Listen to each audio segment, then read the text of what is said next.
Wonderful. Is it red? You're good. It's recording. Cool. This movement is called Sumo Deadlift with a dumbbell. On a Sumo Deadlift with a dumbbell, you basically have the weight right in the center of your body like this, and instead of having it in front of you, you want to step a little bit closer so the dumbbell aligns with the heel. This is the best way to make the bar path or the dumbbell, the load path, straight line, so it's more efficient. It's about here.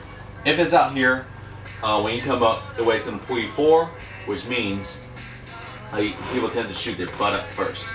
It's not very efficient. So get a little bit closer, grab a dumbbell like this, right in the middle of you, and then have your chest up. That's a good cue to make sure your lower back is in your neutral position instead of in rounded position. If you just tell yourself to look chest up. You don't want to get the habit of looking up like a lot of people do. Just keep your face facing forward and then stand up, lock out like this. So on the lockout, your hip is fully extended. You don't have to hyperextend your back or anything, but do make sure your hip is fully extended, your knee is fully extended instead of still in a slightly flexed position before you go down. If you're going heavy and you don't fully lock out your hip, and you just finish right here and then you want to go back down, people tend to round their back to lower the weight, which is not a good way to lower anything heavy. So after you lock out, then start to bend your knee and your hip to lower the weight, just like picking up a heavy couch or a TV. When you're lowering the weight, instead of bending your knee to go down, initiate the movement by getting your butt back first.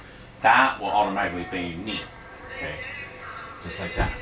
So the taller you are, and if you have really short arm, you'll have a harder way to reach the bar.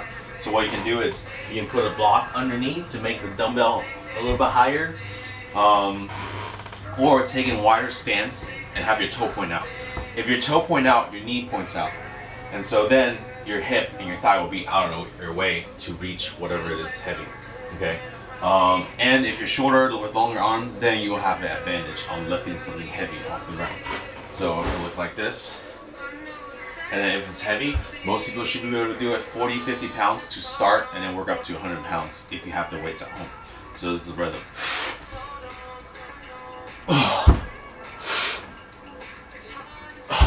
And that is the Sumo Deadlift with the dumbbell.